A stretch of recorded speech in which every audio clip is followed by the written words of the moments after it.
قرآن کریم کی ایک آیت مبارکہ کا ایک حصہ تلاوت کیا۔ اللہ رب العزت معراج کے واقعے کا ذکر اس حصہ مبارکہ کے اندر کرتے ہیں، اور یہ معراج کا واقعہ اس رجب کے مہینے میں پیش آیا، تو معراج کو رجب کے مہینے کے ساتھ ایک نسبت ہوتی چلی گئی۔ علماء نے کتابوں میں لکھا ہے کہ اللہ تعالیٰ قرآن کریم میں ارشاد فرماتے ہیں، سبحان الذی اسری بعبدہ لیلا، پاک ہے وہ ذات جو اپنے بندے کو لے گئی رات کے ایک حصے میں۔ سب سے پہلے اللہ تعالیٰ اپنی پاکیزگی کو بیان کرتے ہیں، پھر ان لوگوں کے عقیدے کو رد فرماتے ہیں جن لوگوں کا عقیدہ ہے کہ نبی کریم صلی اللہ علیہ وسلم نور ہیں۔ اللہ تعالیٰ ان لوگوں کو بتانا چاہتے ہیں کہ نبی کریم صلی اللہ علیہ وسلم کی ذات ایک انسان ہے۔ اگرچہ اللہ تعالیٰ کی ذات کے بعد ساری مخلوقات سے افضل ہے، لیکن نبی کریم صلی اللہ علیہ وسلم کو اللہ تعالیٰ عبد کہہ کر پکار رہے ہیں۔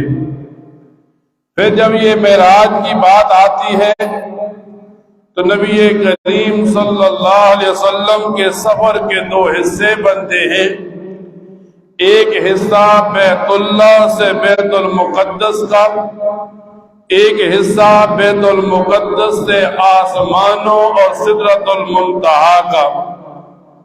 علماء لکھتے ہیں بیت اللہ سے بیت المقدس کے سفر کو اسراء کہتے ہیں، اور بیت المقدس سے آسمانوں کے سفر کو معراج کہتے ہیں۔ بیت اللہ سے بیت المقدس کے سفر کی دلیل قرآن کریم میں موجود ہے، اور بیت المقدس سے آسمانوں پر جانے کی دلیل احادیث میں موجود ہے۔ نبی کریم صلی اللہ علیہ وسلم فرماتے ہیں، جب معراج کی رات میں سفر کر رہا تھا تو میرے ساتھ جبرائیل امین تھے۔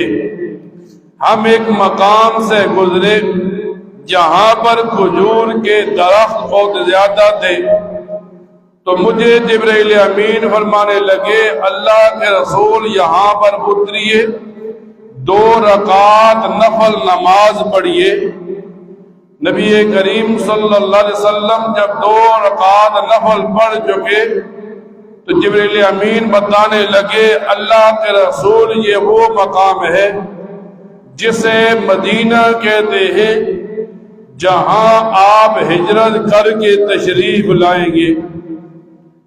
پھر تھوڑا سا اور آگے بڑھے، پھر ایک مقام آ گیا، پھر جبرائیل امین نے درخواست کی، اللہ کے رسول آپ یہاں پر اتریے اور 2 رکعت نفل نماز پڑھیے۔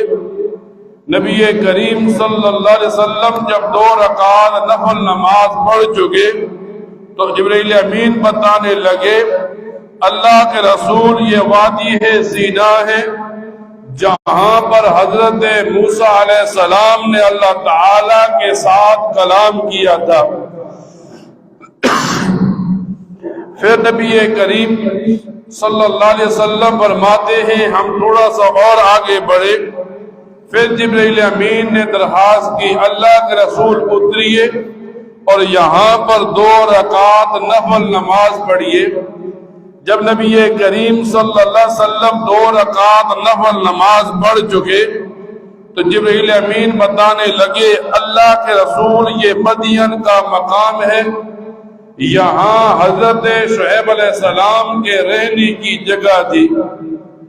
پھر چوتھی جگہ آئی، پھر یہی سوال و جواب ہوئے۔ 2 رکعت نفل پڑھنے کے بعد جبرائیل امین نبی کریم صلی اللہ علیہ وسلم سے فرمانے لگے اللہ کے رسول یہ بیت اللحم ہے، یہاں حضرت عیسیٰ علیہ السلام کی پیدائش ہوئی تھی۔ تو علماء لکھتے ہیں کہ اللہ تعالی نبی کریم صلی اللہ علیہ وسلم کی ذات اور جبرائیل امین کے ذریعے سے انسانوں کو بتا رہے ہیں کہ ہر وہ مقام جہاں پر دین کا کام ہو رہا تھا، دین والا تھا، اسے عزت اور برکت کا مقام سمجھا گیا۔ پھر نبی کریم صلی اللہ علیہ وسلم فرماتے ہیں ہمارا سفر جاری تھا کہ ایک بوڑھی عورت مجھے راستے میں ملی جو مجھے پکارنے لگی، تو حضرت جبرائیل امین کہنے لگے اللہ کے رسول اس کے سوالوں کا جواب نہ دیجئے، اس کی طرف متوجہ نہ ہوئے، آگے چل پڑیے۔ پھر تھوڑا سا آگے بڑھے، پھر نبی کریم صلی اللہ علیہ وسلم فرماتے ہیں ایک بوڑھا شخص ملا مجھے پکارنے لگا، تو پھر جبرائیل امین نے درخواست کی اللہ کے رسول آگے بڑھیے۔ جب تھوڑا سا اور آگے بڑھے فرماتے ہیں ایک جماعت تھی، کچھ لوگ بیٹھے تھے جو مجھے سلام کر رہے تھے اور یوں کہہ رہے تھے السلام علیکم یا اول، السلام علیکم یا آخر، السلام علیکم یا عاشر۔